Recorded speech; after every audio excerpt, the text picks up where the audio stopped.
Alrighty, folks, it is a true honor, a true pleasure to bring to you a man that I look up to, somebody who has been doing this game for a long, long time at the highest of levels. But he keeps preaching things that I believe are important. Just get to four, buy and hold, 10-year journey to wealth. All the things that you hear as a core tenet of one rental at a time, this young man has been doing for a long time. Thatch, I appreciate you being here on a Friday morning, man. How you doing? Doing good, you guys. How are y'all out there doing? They're all doing great. Well, for the Uh, for the one or two people that don't know who you are, Thatch, give us your 2 minute who you are, what do you do, all of that. Yeah, I came from Vietnam, you guys, as a refugee. I was 5 years old when I came over here with my mom and dad, with a family of six. We evacuated from the Vietnam War, and we had the clothes on our back, one suitcase, and $100. And we came over here to the United States, lived in the homeless shelter in San Diego, and then also lived in the homeless shelter over in Seattle, Washington. And we started from the ground up. We had a little two-bedroom, one-bath house. We rented for eight of us. And from there, I just went to school. I graduated in high school in 88. I went off to college to fix aviation airplane with my two older brothers because that's what they was in. By the time I graduated from college in 91 fixing airplane, I got a job in Denver to go fix airplane. I didn't want to do it. And that was the first time I realized, looking back now, that you really need to follow your passion. As much as my brother and sister love aviation and my dad loved aviation, I got my degree and I just wasn't inspired. And one of my friends said to me, "You should consider doing real estate because I think you'd be good at it." And for some reason, when he said real estate, when I think of that, I didn't know anything about real estate. But if for some reason he says, I think you'd be good because you got a natural salesperson, you got a good, mouthpiece. I think you do good at it. And for some reason, that was just calling me. Hmm. And I was 21 years old. I became a realtor at 21. And I was the youngest agent ever hired in Washington. And I started as a realtor. And at the beginning, I didn't know what to do to be successful as a real estate agent. And then I met this guy named Mike Ferry. And Mike Ferry taught me scripts and dialogue. But more importantly, he taught me how to go out there and be proactive and go after sellers. Because when you can control the inventory, you control the market. And I didn't understand that until now. And when you fast forward today as a real estate investor, when you can control the inventory or when you control, let's call it the deal, you control basically the whole real estate. To me, I realize more and more now, if you want to be a really good investor, you have to be a real good marketer and find those sellers who need to sell their property. Because Yeah. when you find those sellers off market, you can pick and choose, guys. If it's a good deal, you keep them. If it's okay deal, you wholesale them or you fix and flip them away. So I think everything I learned now after 30-year, 36 year doing this, I love the hunting for deals. And Yeah. then real estate investing is secondary for me. What keep me inspired at 55 years old is I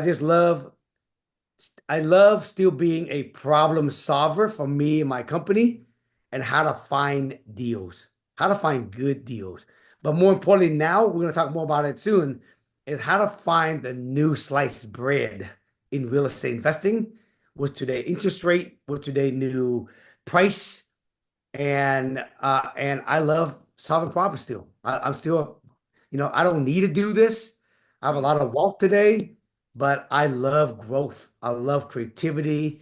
And I love just problem solving. And that's where I'm at today. Nice. Well, one of the things that I love about your story, and I talk about it all the time, called "Do the Work," is right when you get into the game early, you find Mike Ferry, you find other folks like Jody and Ty and all these people that are part of Adrian, my, yeah, Adrian, all part of my family. And Mike Ferry basically told you you got to go knock on doors. And if I remember the story correctly, he said you got to go knock on 100 doors a day. And you had done that for years, right? 10 There's so years, many. Yeah, I mean, 10 just years think straight. about that. It's amazing when you hear somebody take the news and then go the extra mile. Because I'm sure Mike Ferry has told thousands, if not tens of thousands of people to knock on doors, 100 a day. Most people find excuses. Most people you know, tell themselves it's not, you know, the last one was a bad one, so they stop. You're just like, all right, the guy said do 100 doors. I'm going to do 100 doors and I'm going to do that for 10 years. I mean, that's, what is that? That's like 3,650 days times 100. That's like, God, that's like 3 million homes. That's Yeah, crazy. I was door knocking 11,000 home, 12,000 homes a year. And I tell you the Wow. reason why I did it. And today, you guys, I still knock on doors, even at my wealth today. And the reason why, like I said earlier, if you want to be a good investor, you have to learn how to find good deal. Yeah. You can be the smartest guy, run the, know how to run performa, but if you can't find no good deal, you're pretty much stuck. You can't even get out of the gate. Yeah. And so my biggest why back then was I wanted to retire my mom and dad. I knew selling real estate would make me rich, but I also knew that owning real estate would actually make me wealthy. And the difference between rich and wealthy, because there's so many times people always DM me and they always want to talk shit about owning rental property, right? And I just say to them, look, I want you to understand, I own businesses. I own three, four different businesses. I make almost 12 million bucks a year in my business. Okay. I trade my time, my mental, my energy, overseeing people, staff, okay, day in, day out to generate 12 million bucks. But that's active income. If I die tomorrow, that active income is gone. Now, my company still could run, right? It might not run as well. I mean, you look at Apple, it hasn't done as well since Steve Jobs left. I have a friend named is Jonas. He was the founder of a clothing company called LRG, the biggest clothing company coming out of, I mean, streetwear. When he died, his partner ran it. It just went all back downhill. And so I think my company, right, is successful because of my energy. And so active income is not the same as passive income. Active income, you trade your time for money. Passive income, of course, would now outperform active income at the beginning. You get enough passive income, later on, you choose if you want to continue active income or not. Today, my property ain't even paid off yet, you guys. And I get over 100,000 a month in passive income. I run circles around most people. And that's me sleeping. And I got a property manager to manage it. And all my property are nice remodel or new construction in Seattle, which is the most expensive city out there also. When I get my property paid off, if I choose not to buy any more property, and I just pay them off, it'd be 250,000 plus a month in passive income. Most people don't even make that in active income. Hmm. And so, of course, at the beginning, you guys, there's a balance on how much do you want to replace your active income. If I'm coaching someone young, let's say like Eric, and he still has prime year on creating active income, pump that machine and get as much active income you can. Park that in active income and I mean passive income. But if you want to actually try to create some passive income, then you just got to just pick and choose the market. Seattle is a appreciation market followed by cash flow. There's some markets more neutral. There's some market that's is leading by cash flow followed by appreciation, and those markets tend to have a slower appreciation, right? I tend to like to work, so I rather bank my money in Seattle where I get a lot of appreciation. That's how I have over $100 million in real estate because of the appreciation. And so I learned from Mike Ferry that, you know what, if I can go out there and find good deals every day, I love it. So that's why today I still go out there and I door knock, I still send mailers, I still cold call to find deals. Now I don't do 100 of them a day because now I do sniper style. I find the exact type of property and I go after those only. Love that. Love that. Well, let's talk about how your evolution has grown from Yeah. coming to the country to having over 100 million now. You've been doing this 30 years. Yeah, What was that evolution? You just didn't go from, having an idea to yep. suddenly building new construction. There had to be a journey It even was a for journey. Thatch. Yeah, tell us about that. I started, you guys, as a real estate agent at 21 years old. I was living at my mom and dad's house. And then my first 3, 4 year, I was only selling like 2 or 3 homes a year. Mm, Wasn't killing it. When I met Mike Ferry, he told me, know these scripts, know the dialogue, go out there and find seller, ask them when they sell their property.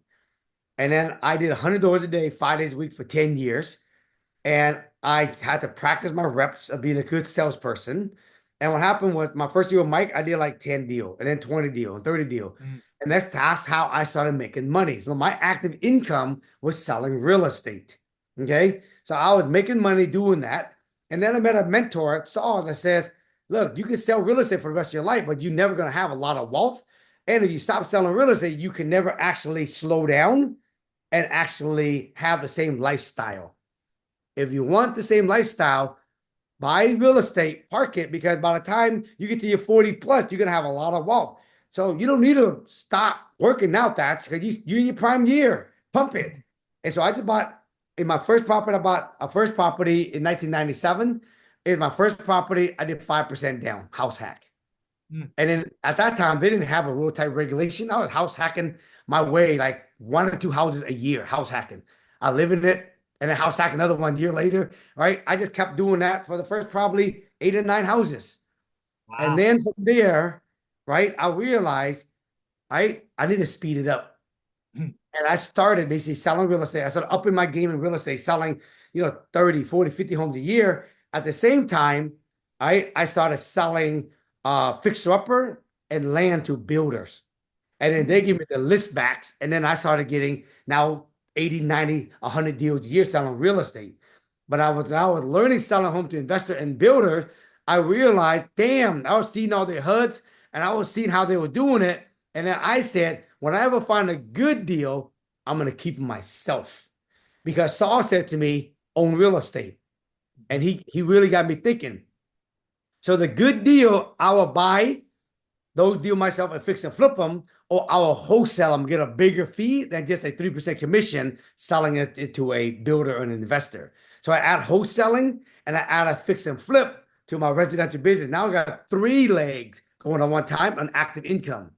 And I started adding these 3 legs. I was making $1 million a year, you guys. I was only like 27, 28 years old. I was making $1 million a year doing these. And mm. then as I did that, I partnered with a builder. His name was Paul. And then him and I was 50-50. I just had to go find the deal, find the land. Paul would build it and we'll split it. Now I have 4 leg income: real estate, wholesale, flip, and then now new construction, selling new construction. Now I got 4 leg of active income. So I'm a big opponent on creating business. I'm a big advocate, but I'm also seeing a lot of people out there that own a lot of business, but they don't park it in real estate and they get taxed. They're basically 50% of their money is gone every year. Yeah. And so I was now doing all this. And as I was making more money, you guys, I was buying more rental faster. And as I learned how to do new construction, right? And then there's a point where I was like, let's keep these as rental property.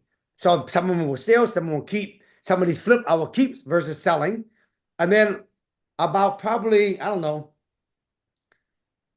10 plus year into it, as the market got a little more expensive, I realized I was doing the burr but selling them. Mm. And I realized, why don't I do the burr and keep them? Because Yeah. I was Flip. buying things, adding value to it, and I was making big money, over 25, 30% in margin. Mm. And I realized I should be keeping these. And then anything less than 20%, 25% in margin, I'll fix them, flip them, or wholesale them. And that was my transition into buying burr property, value add, because I live in an expensive city. And then I realized I was building luxury new construction and I only had one exit strategy, which is Mm. always selling. But it take a year to get permit, a year to build. So I'm wasting 2 years of my life. And every time I turn around, I'm 30. Every time I blink, I'm 32. Every time I blink, I'm 34. Time was ticking, but I Yeah. wasn't adding more real estate to my portfolio because I keep selling them. So I started thinking, I can actually do new construction, sell and make money. But if I'm going to do new construction to keep, I should buy townhouses. Because Mm, townhouses, they're smaller square footage, they're less to build, but the rent still high.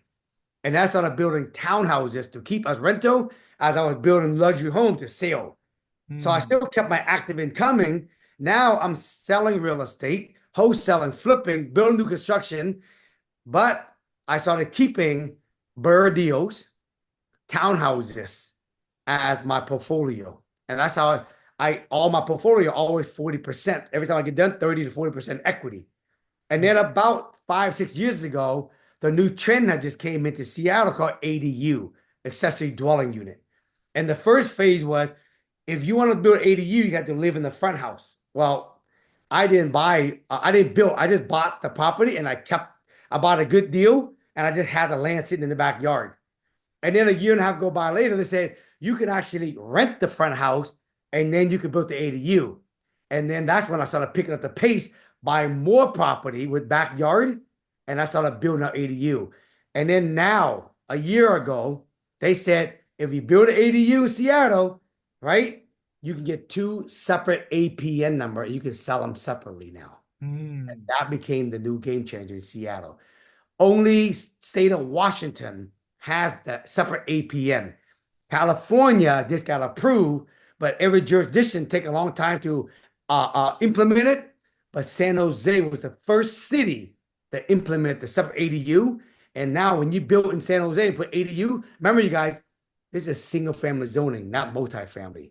On a 6,000 square foot lot, I can keep the house, I can add two ADU and get two separate ADU for the two ADU and the separate ADU for the front. So I get three APN number. I can sell them all separately, and they are priced each one of them as individual houses, not a triplex. That's a game changer. And I'm going to tell you guys, it's happening in your town.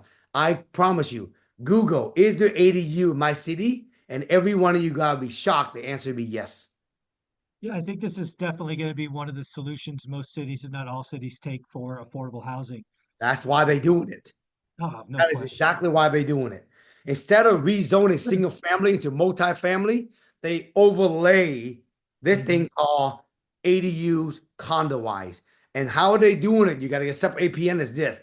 You know, when you do a condominium building, a new construction, they buy a piece of land and Hmm. then they build a high rise. And each one of those properties has their own separate APN so they can sell those condominium, right? And so they call them condo, and they have one homeowner's dues, and where they share the same common ground is the land. And so they took that concept and they do it on single family. So single family, and then they build two houses or three houses, and they do it. They use the same paperwork as condominium, even Hmm. though they look like houses, but on paper it's condo. And set on it's condo, you can have separate APN for each one of these single family home, and they have a small home dues of $5, and that's Hmm. how they can get it. And in November of last year, it was a private hush hush meeting where all city council and all planning department across the United States, they came to Seattle and they was here asking Seattle, how are you guys doing ADU, getting separate APN number, and how are you dividing up the utility? And here they Hmm. was in Seattle for that exact reason. How do I know? My people was in the meeting. So I want to tell you guys It's that coming. is the new Bitcoin of real estate. Bitcoin in 2010 was 99 cents. Today, $100,000. You think real estate going to get expensive now? It's going to get more expensive. And how do you combat it? Smaller unit on the same lot. Yeah, you got to use the dirt more efficiently. That makes a lot of That's sense. right. Yeah. So again, folks, just like all our school sessions, you can raise your hands. You can put question and comments in there. I've got a couple more for Thatch to get those loaded. But yes, you will get the opportunity to ask the man, the myth, the legend, a question yourself. Thatch, one of the things that you're known for, at least in my opinion, and I'm sure others, is your mindset, right? Yes. You came here again, a family, $100, one luggage, 8 people in a two-bedroom house, to now $100 million in real estate, $1 million a month in all your businesses. That is not normal by any stretch. Uh, but it always felt to me that you could see it, even when you were 21 getting started. You could Right. almost see it clear as day You knew it'd be work, you knew you had to grind, but I am convinced Thatch at 21, 22 saw Thatch at 55. Am I right, wrong? What's that all about? Yeah. I think for me, what I realize, you guys, the clearer you know what you want, the higher your desire will be. For me, you guys, I have 8 core value I live my life today. And I found the 8 core value through my journey of ups and downs, through massive breakdown, because the best way to know exactly what you want is to experience what you don't want and to give you clarity. Today, to answer your question, Michael, is I have 8 core value. The highest core value for me, you guys, is contribution.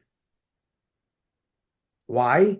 Because the gentleman that was in the homeless shelter when we came over here, in Seattle, he sponsored our family to go live with him and his mom. Hmm. If it wasn't for him, we would have still be stuck in living in the shelter for a long time. And so he was the catalyst that actually, got our family going. And then I met so many great people, Mike Ferry, my mentor Saw, they all became contributor, planting seed for me. And today, that's why one of my core value is I'm driven by want to make a difference in the world. People ask me all the time, Michael, you're so wealthy today. Why do you still even coach? Why do you even do that? And the answer is pretty simple for me. It's because it's bigger than me now, you guys. Hmm. Because my life today is to inspire and empower millions of people to see that anything is possible through my own life experience. Chase after their own goal, chase after their own dream. And if I can do it, why can't they do it? And that's why on my social media, I always show the good stuff, but I also have no problem showing the bad stuff because it's just a story of me on my journey chasing after my own goal, right? And so my highest core value, you guys, is contribution. My second core value is abundance. Abundance of time, abundance of air, abundance of basically money. And then growth. I'm all about growing. If you ain't growing, you're going backwards. The next one is creativity, right? That's part of growth for me. I love being creative. But here's another one that I learned from mistake is I also have a core value of simplicity. Hmm. You guys, I don't have no investor. I don't syndicate. I do all my deal by myself. I do BRRRR new construction, BRRRR apartment building, BRRRR single family, BRRRR ADU. I get my money back and I recycle my own money. Most people my level, they got thousands of investors. How do I came to that? Because I had bad experience in the past. I had a lot of bad experience in the past by doing things that are just complicated, doing things that just don't give you peace of mind. Peace of mind in real estate investing is underrated. Amen. What's the point of having lots of money and you have no peace of mind? Then my next core value, you guys, is balance. Okay.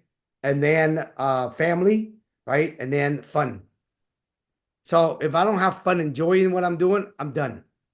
And so when someone want to partner with me and do thing with me or ask me to be part of a project, if it doesn't line up to my 8 core value, I'm always a no. If it does, I'm a yes. Of course, when Mike said to me, that you want to come and speak to my people, it's always a yes, right?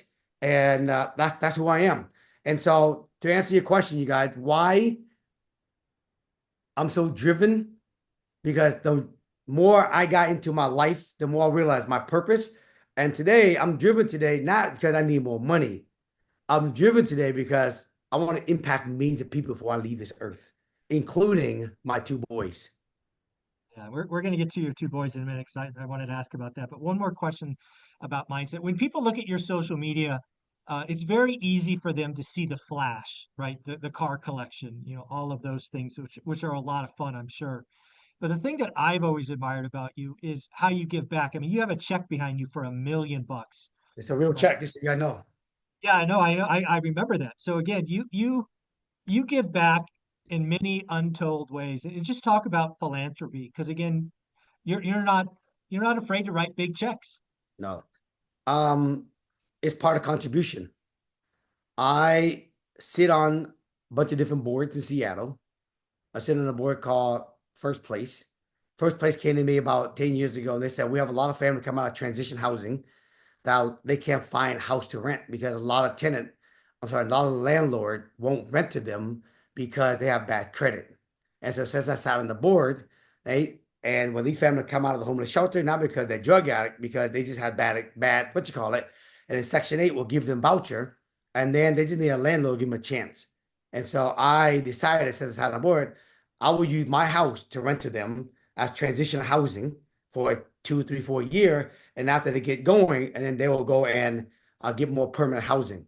So I've been doing that now for, geez, 10 years. And nobody knows about it. You know what I mean? And then about 3 years ago, I was asked by the Seattle Sounder FC, the soccer team, their nonprofit, and they have this initiative called 26 by 2026. And 26 is they want to build 26 pitches in the Puget Sound by World Cup, Summer World Cup 2026 coming to Seattle. And they want to build these 26 pitches in low income neighborhoods so kids can play on nice fields while actually paying for it. And when they said to me, and there was a field in this area where I grew up on when I just came to Seattle called New Holly. It was the project. And this field, they had funding for it and it fell apart during COVID. And it basically cost almost $1 million to build it. And they was going to put together a team to do it, and the team never came together. Mm. And so I got inspired. Me and my springboard, all my students, we came together and we started raising money. We auctioned things off. And then what happened was I had this idea, and I said, you know what? On my next flip, I'm going to donate the money. I'm Mm. going to put the money down. I'm going to buy it. I'm going to fix it. I'm going to flip it. So what happened was I went and I found this great deal. And then I went to my hard money lender partner and I said, hey guys, I'm about to buy this flip. I need to fund this deal. And the owner was like, what are you doing? I'm going to buy this. I'm going to fix it. I'm going to flip it. I'm going to do this initiative with Seattle Sounder. And the owner says, you know what? I just funded it for free, bro. Matter of fact, you don't have to put no money up. Let me just do 100% finance for you. What? And so I was like, okay, we get going. The next thing I knew, the window company, the siding company, the landscape, the doors, the appliance, the cabinet company, they said, you doing what? And then they said, let me just donate that to you guys. Donate the cabinets. And I got done and we fixed and flipped it. We made $375,000 profit. And I just gave the whole check over. So 3 years ago, well, 2.5 years ago, we made 100. We donated $1 million to the Ray Foundation, and at a big game in Seattle at halftime, me and all my vendors, all my Springboard students on halftime, we came down to center field and we gave them the check on center field of the stadium. And then right now, I'm building 7 brand new townhouse. And then the owner of the hard money lender says, "You doing it again?" I'm like, "Yeah." And he said, I just donate you the money for free, no interest, Huh. $350,000 interest. He don't even collect, no money out of my pocket. The cabinet company say, oh, you doing it again? They donated 7 sets of cabinet, brand new in townhouses. These townhouses are going to sell for like 700,000. Those are like $25,000 sets of cabinet. All the cabinet donated, siding, everything. And this project is probably going to make me close to $800,000 in profit. And we're about to stage it soon. And when I get done with that, I'm going to take the profit instead of putting it in my pocket, you guys, after a year and a half of work. I'm going to take the profit. I'm going to donate the check over the whole thing over to the sounder and not take a penny out of it. That's amazing. That's amazing. Well, let's get to your kids. I know kids are a big part. Your Yep. 2 sons are a big part of what's going on. I'm curious how, because I've seen it on social media. We've talked privately how you're teaching them about money. But why don't you bring it up a level for folks who have young kids? And how do Yeah, you teach them yeah. about money early and what to So do I'm going to next? tell you guys, you teach them by sharing, not by telling. Hmm. Why do you think most kids would not listen to you, but they listen to somebody else that they follow on social media and that person say the exact same thing that parents are saying? And the reason why, because they already shut off their listening filter by saying, stop telling me, I'm tired of you telling me what to do. So I learned this, right, from my other coaches. And instead of telling my kid to invest in real estate, I just share what I'm doing, right? And at some point, they're like, hey, they ask a question. Hmm. And they go, what do you guys do? We buy house, we fix it and flip it. And then when they were like 13, 14 years old, they had a little bit of money from all their money they saved from all their birthday gift from Asian people. They all get money for it. But every time those days come, and then I say, you want to put some money up in the flip? We're gonna do a flip. You can put some money up, but you gotta be at the site. And they're like, okay. And they come to the site and they learn about the process. And we got done, we sold it, and they get a return on their money. And then they started stacking some money, did a couple flips, and then we just finished doing this apartment building, and it's a 3-story apartment building, and we need 3 sets of wash and dryer, a set on every story, and it costs about $12,000. And we said, hey guys, I got a business proposal for you. Mhm. Why don't you guys buy the wash and dryer, and you guys can collect all the money yourself, but you got to go and you got to collect the money yourself. And they're like, how much? 12,000. And they're like, man, that's all my money. They said, right? And I said, well, let's say if you guys got $1,000 every month, how long would it take you to get your money back? Of course, the answer was 12 months. And they're like, oh, and after that's 100%. And they were the yes. So they bought the washer and dryer. And then every month they go there with the uncle who's the property manager and maintenance guy for us. They go and collect their money and they take it to Bowen Credit Union. They deposit their money. And they've been doing that now for about 3 years. And then about a year and a half ago, we built another brand new building and they bought all the wash and dryer in that brand new building. And so now they own all the wash and dryer in all the buildings. And now this summer, Russell's back from college, his first year. And now we got a bunch of projects we're doing, and we're going to put them in these projects so they can learn. And this is how they learn how to invest in real estate, by actually going fishing with us versus us Yeah. giving them the fish. Yeah. The one question I've always thought about is clearly your kids know you're rich. They probably even know you're wealthy. But Yeah. do they know how wealthy you are? They know how rich we are, but they don't know how exactly how much. Mm, But at the same time, they also know that when we pass away, we're gonna probably give them maybe 10 to 20% of the whole net worth. And then the rest of it, we'll have we will do some good with it in the world. And they know that, because I yeah. don't want them to sit around waiting for my $1 billion net worth, right? We're gonna give them something. But that's why I tell them today, I want you to learn how to do it yourself so you don't even need my money. Yeah. Because I think that's an important thing, right? We've all seen, parents that go out and hustle and build impressive wealth. Their kids essentially are waiting for them to die, That's which is it. that's just a disgusting thought. Yeah. Um, so I And mean, and the how, crazy thing is that when they do get it, they don't appreciate it. yeah, of course. And then they just burn it. You know, Well, the cruise line company, Holland, mhm. my good What? friend worked for them. Mm, A grandfather started it. When he passed away, the next generation got it. They appreciate it. Then that generation passed it on to the next generation. They started losing it. And that generation passed it on to today's generation, and they lost it all. yeah, it's a story as old as time. That third generation, they just don't appreciate it.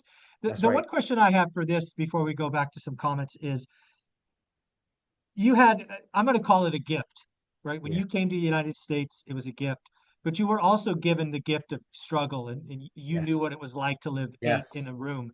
Your kids Yes. don't have that. They don't have that callous, right? Yeah. They've grown up in somewhere Nice between, houses.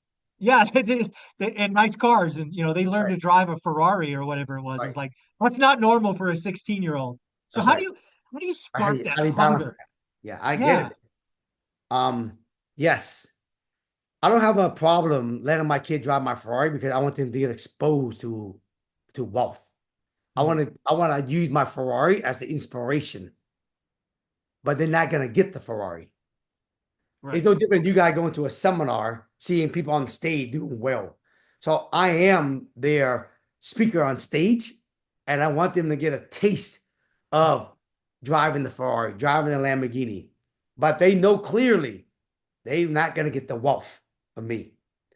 Mm, And so today, my kids, they if Mike Hudson, for example, Hudson just went and bought these shoes. He always wanted these new shoes that just came out. It's $700 at Nordstrom, and then oh, he bought it himself. Right? cool. I'm not gonna buy it for him. You want it? Go figure out how to get it. They got money.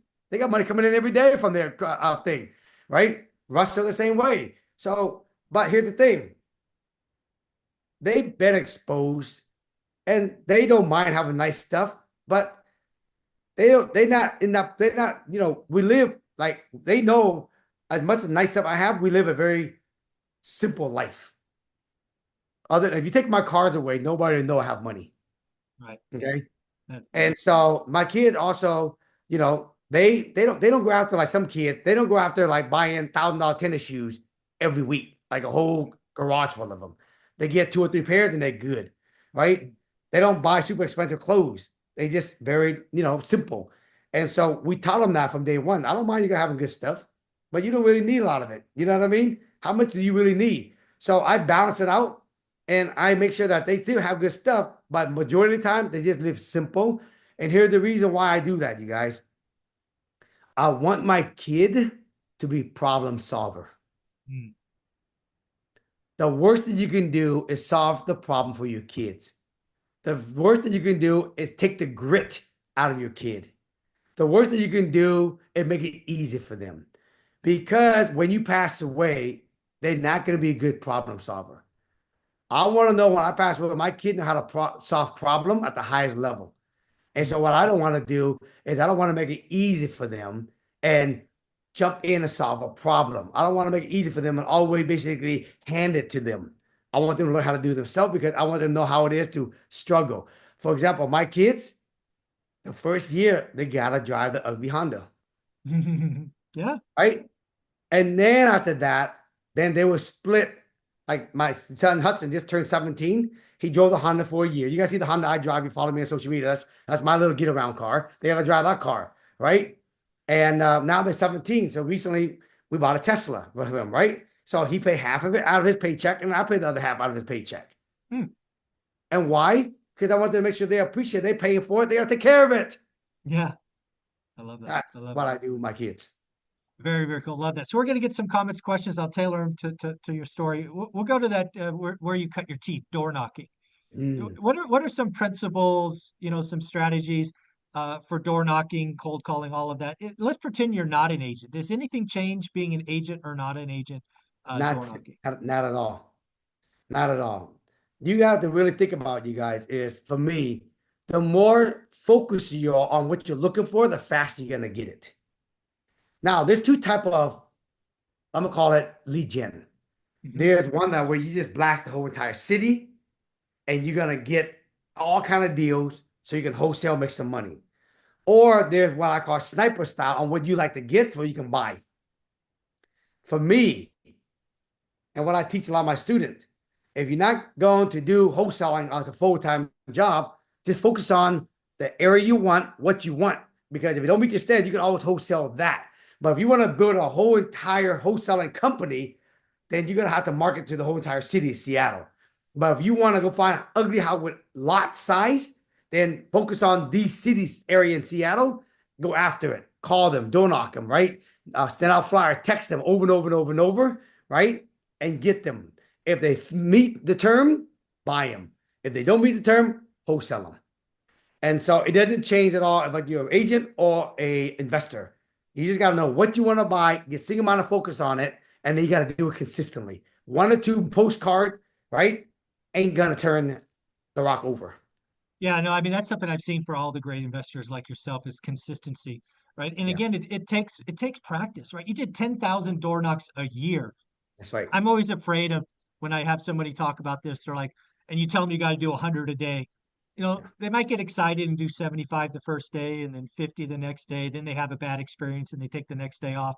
It's like, no, 100 a day is practice. It's consistency. You're yeah, supposed to suck the first time, that's right. right? It takes at bats, right? And the thing, you guys, is that this is just one way of finding business.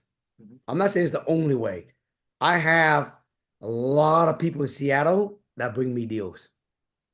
Now, how do they know? Because I use my social media for the right reason, right? I use my social media to subliminally tell people what I buy, what I do, what my lifestyle is. So my social media, there's three things I talk about: real estate, what I do and what I buy, family, and hobbies. Mm. Right? And so in real estate, I make sure I post new construction or when I'm viewing ugly houses, when I'm viewing ADU, because I'm actually subliminally telling people this is what I do, this is what I buy. And so when people see that, like yesterday, one of my one of my um good friend who always follow me, right? she texted me yesterday and she says, right? Um, hey, this is yesterday. See, yesterday. Yeah. Yeah. Hey, Tat, it's Shauna, right? My Yep. uncle has an ugly house for sale, blah, blah, blah. Yep. Do you anybody want to buy it? Because they follow me on social media, they know I buy ugly houses. So they think of Yeah. me, but they think ugly houses. So you want to use your social media, right? Really smart. That way you can have people actually send you deal. Matter of fact, what I'm gonna do for you guys, since you guys are with Mike, I'm gonna send you this. I'm gonna text you this, you guys. This is my talk I did recently. Social Mm, media tip for real estate investor. 10 tips on how to use social media in real estate investing. very cool. I Good put deal. that in the notes. I'm gonna send this to you Perfect. right now. Thank you, buddy. Thank Yep. you, buddy. One of the things that it's always interesting, right? You and I, I've been doing this 20 years, you've been doing this 30 years. We're on the other side of what I call the suck, right? That's I've right. always told people the first 5 years suck. That's right. So, can you just talk about and just remind people, yeah, at year 30, it looks good with 100 million and all of these great things, but it sucked for you the first 5 years as well. It is sucked. And here's the thing, guys. You're not trying to replace your passive income overnight. The reason why it sucks because everybody think owning rental, you're gonna be wealthy tomorrow. I'm gonna tell you, keep your active income coming in. Yes. Real estate, parking your money in rental is a side hustle at the beginning. Mm, You got to change the way how you look at rental property. $200-300 a month. No, it ain't gonna change your life.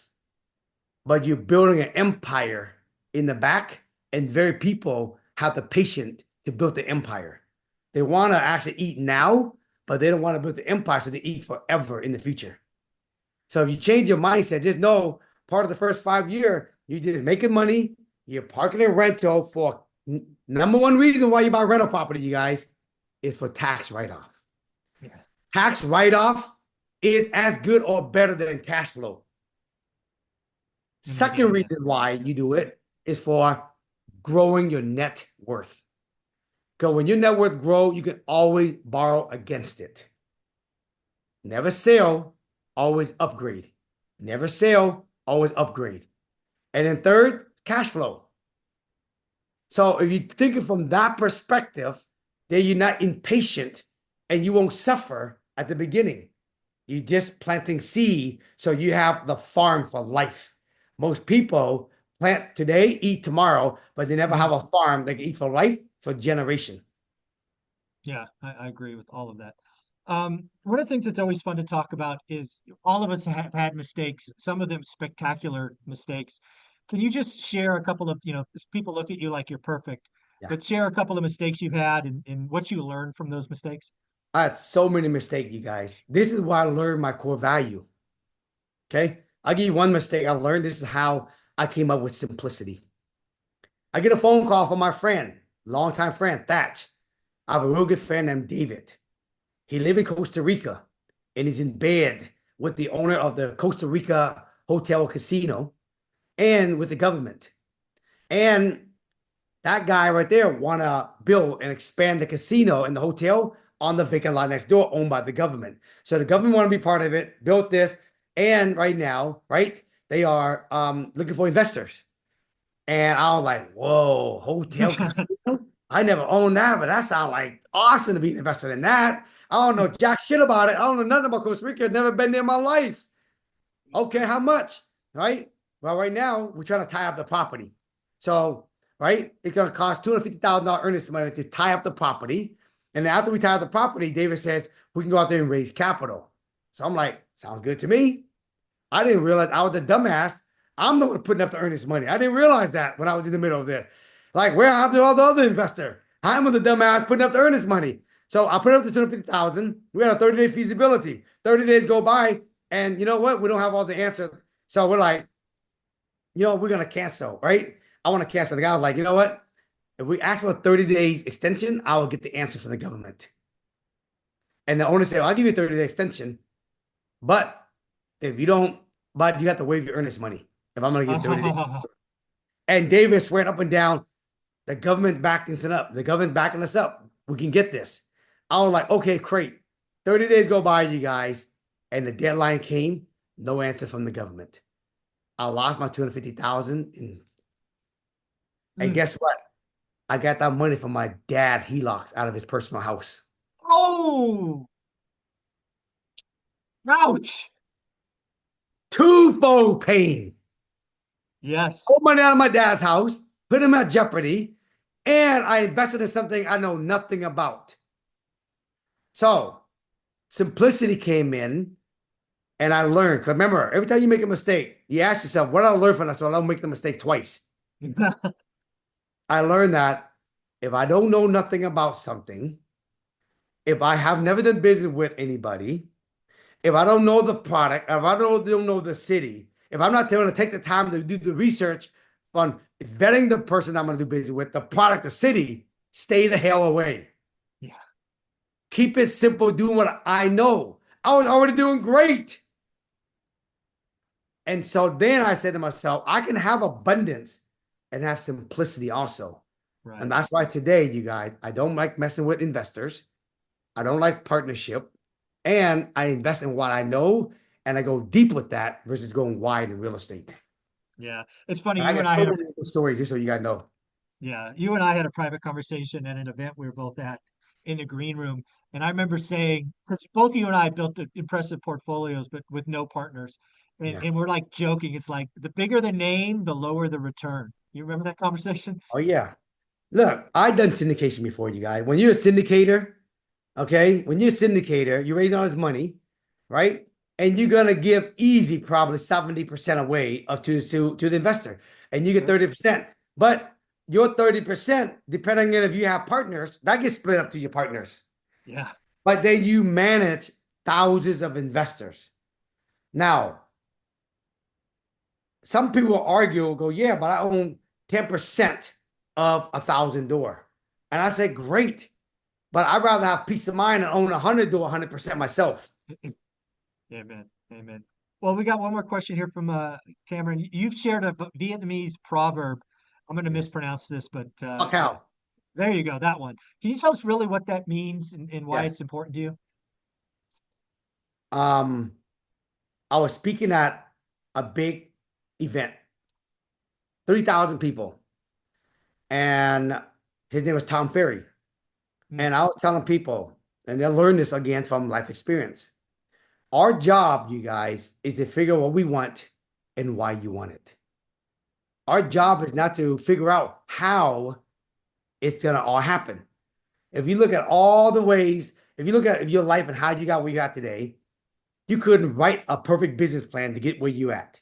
You can actually put a compass going that way, but all the answer that came to you sometimes wasn't even written because the how you couldn't think. If you know the how, you think it too small. Hmm. And so our job is to figure out what we want and why we want it, and the how will appear at the right time, in the right place, and then you follow through with it. So I was speaking about this on stage. Tom Ferry thought I said, right? Your job to figure out what you want, why you want it, right? And forget the how. And Tom thought I said, fuck how. And so I decided to claim fuck how, but instead of spelling it like normal fuck how, PHUK mean blessing in Vietnamese. And how is a name. So I decided to put those two together. And I went around, I said, if you want to dream big, fuck how. But in that spell, how you think it's spelled, let me tell you how it's spelled. PHUKHAU. And then that became the theme for years everywhere I went. Right? Dream big, fuck how. Dream big, fuck how. And everybody all remember, forget the how. And that's when they think fuck how, they think forget the how. Because I want you to think about it. You will never. Oprah Winfrey talked about it. If you look at true story of Jim Carrey, he talked about it. He drove up to the top of the hill in Hollywood. He asked God, universe, show me how I can be actually, in Hollywood and blah, blah, show me how. Right? And he wrote this check to himself, but universe, show me how. And one day he got the job in, Dumb and Dumber. And that's when he realized the universe showed him how it happened step by step. And he got that. And he talks about it a lot. Yeah, that's amazing. Well, let's switch gears to an event you're putting on in September. You've got your Yes. springboard event, live event. Talk about, how important that event is for you. Talk about the goals of the event. Yep. I just love to hear more. Once a year, we like to host our own event, Springboard. Springboard is our company where I teach a lot of students. And once a year, I like to host an event. And it's for a combination of students to come and then new people to come and be part of the community. The whole focus on this, you guys, is why own rental property. Mm. It's all about owning rental property, how to create wealth, not to be rich. And on there, of course, we got my man Michael. He's going to come and speak. And on there, we're going to talk about today, if you want to own rental property, especially if you live in an expensive city, how do you combat it? So we're going to have a whole panel of ADUs people. Mm. We got a student who's doing ADU, and we also have architect and designer who are on the ADU game today. Okay? Because ADU is the hottest thing. I'm telling you, it's the hottest thing right now. So we're going to talk about ADU.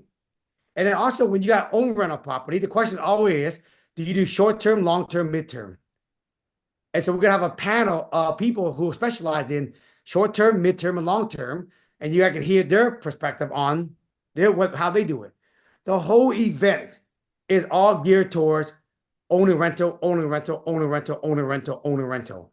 And this is a not an event that most people ever put on because most No. events is about everything else. But my whole thing is about owning rental. So if anyone is thinking about want to own rental, why own rental? What are the type of property you should own today that really combat the interest rate and the market? It's all about owning rentals. So where can people find out more? Is it what website did they go to? It's up in Seattle, I believe. Where do we send them?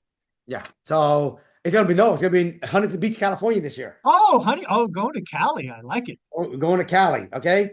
So it's in my Instagram bio, I'll but find it. I'll give you guys it's Mike, I'm gonna send you this link and you can put it in the bio for me. Yeah, of course. You send that. I'll put the earlier text in this one in there. But really, what's important to me is this is an event unlike others because it's focused on rentals, right? Obviously, as Oh, the you know. one rental at a time guy, Right. obviously, 5 years suck, 10 years to become wealthy. This is something near and dear to my heart. Talking about how it's really working today, the gold mine of ADUs, having that debate, short term, midterm, long term. This is all just right up my alley, and I'm so honored to be asked to be a speaker. Yeah. Um, it's a life goal. So thank you for the It's opportunity. Yeah, Mike and I think probably are the two people that really just preach hard on owner rental, and you can do your own without investing in other people. If you're a real estate investor, this is my opinion. You will make more money learning the right product and do it on your own versus parking your money in someone else's syndication. I agree, a hundred Okay. percent. If you are invest in real estate investing, you have more control, you have more peace of mind. And I want to tell you right now, I know a lot of people. I won't drop the name. If I drop the name, you all be like, no way. I'm gonna tell you, yes way. All the influence I know out there, you guys see them. I'm not gonna say their name, who all promote syndication. They are all right now getting their ass handed to them right now, bad in this market. In this market. And I know people that invest in their company. Okay. I know people that invest in their company and they right now are losing, the investor are losing their ass, let alone the syndicator are losing their ass right now. Yeah. So if you are an investor, find out what is the most highest cash on cash ROI. I'm going to tell you it's going to be house with ADU. Okay. Because in the next 5 years, it'll be normal to have smaller unit. If you That's own the it answer. now, if you own it now, 5 years from now, it'd be the next Bitcoin and it'd be too expensive to buy. And it'd have to be a new product that have to replace that. If you buy it now with a lot, sit on it if you want to, or build it out, you make more money in ROI than any other real estate investing. And if you learn how to buy a burr, fix it up the ugly house, keep it, and add 1 or 2 units in the back, you wouldn't have to do anything else. You would never have to invest in anybody else's fund. I love that. So the closing question for you, I think that you are a living, breathing example of the American dream is still possible. You are going to hear a lot of people say, yeah, sure, it was possible because he started 30 years ago. I'm going to ask you just point blank, if you showed up on the shores today, tomorrow, do you think you could do what you did in the next 30 years, or is it just impossible and you got lucky? I do it faster now. Today, I'm teaching a lot of my students, you guys, how to buy home that need work and add more unit in the back. And here's the crazy thing.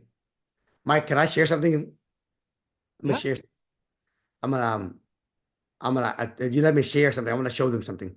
I just did. Okay. Just I'm gave gonna it to you. share something with you guys. You guys are gonna like, whoa, that's crazy. Okay.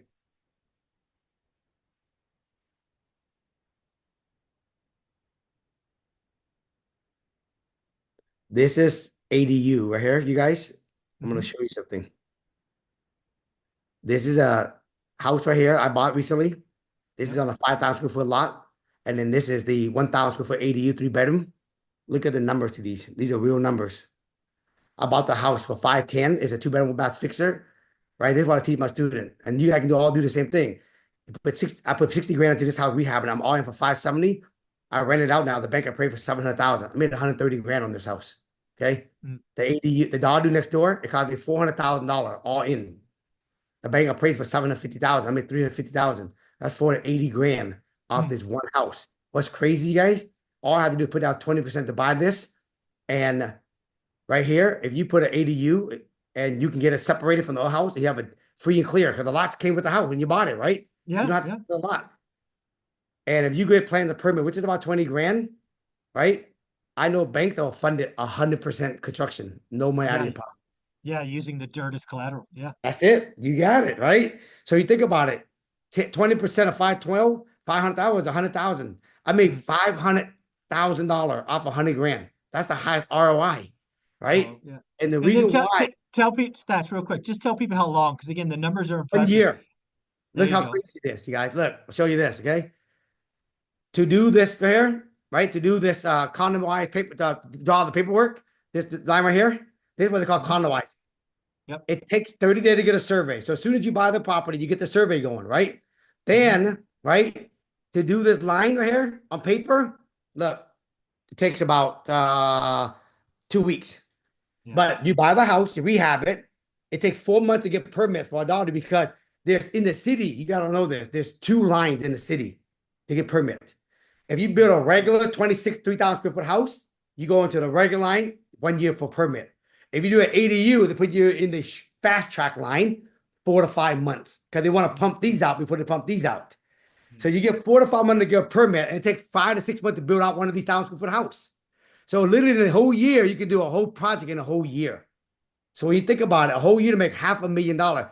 Now, why I say to you, you can make this kind of money because you have the separation to get they appraised at two different houses, and it's this legal thing called condoized paperwork. Mm. This is coming to your town. If you Yeah. guys go and buy property and just sit on the land, I'm telling you, it's the game changer of life. We're gonna spend so much time at the big event talking about this. You guys gonna be, it's gonna blow your mind. Yeah. The last thing to talk about again, let's because some people look at this and go, "How the hell would I finance it?" You just went to a normal bank, right? You went to a Yeah. normal bank. We You went to had, hard money. What happened with you? Hard money lending for the ugly house. yep, And then in there, you do the condo paperwork. And when yep, you refinance that house into permanent financing, you want to refinance the front lot. You separate right, the back, and that lot go by itself. yep. Now Now it's you free and clear. Yep, free yep, and you clear. got a house free. A house is on its own permanent finance. Lots free and clear with permit. Then you take that to a bank or hard money lending. They give you 100% financing because the ARV is so high for what it costs. It's Mhm. over 30-40% with the equity. Bank says no risk. Here, bam, Yeah, I no think the money. real key of that lot being free and clear. This happens all the time, even in infill lots. That's If you it. own the lot free and clear, it is the collateral, so That's you it. don't have to go to a hard money. You don't have to go to like construction financing is a thing, That's it. and it's just part of it. So That's again, why you guys are saying this, these little small tweaks in your real estate game. This is going to be the new Bitcoin in the next 5 years. I'm telling you right now, everybody. Google your city. Is there ADU in my town? Go and study it. yeah. And again, getting that lot split, I think you said was 20 grand in the example, I roughly. said you get plans of permit and then you split it. Yep. So to Yep. answer your question, you guys, if I was to start over today, if I got drop in any one of you cities, start over today, I buy ugly houses, wholesale them or fix them, flip them to make some cash. Then the next time I find ugly houses, I'll fix them and keep it. And knowing that ADU today, I'll make sure I find the right lot to then keep these property and then build the unit out. On today in Seattle, on a 6,000 square foot lot, you guys, we can keep the front house and the backyard with the alley. We can put 3 ADU in the Mm. backyard, fix the alley. Wow. Crazy. Crazy. This is where we're going, folks. Obviously, if you watch my channel, you know that affordable housing is a problem in most of the country.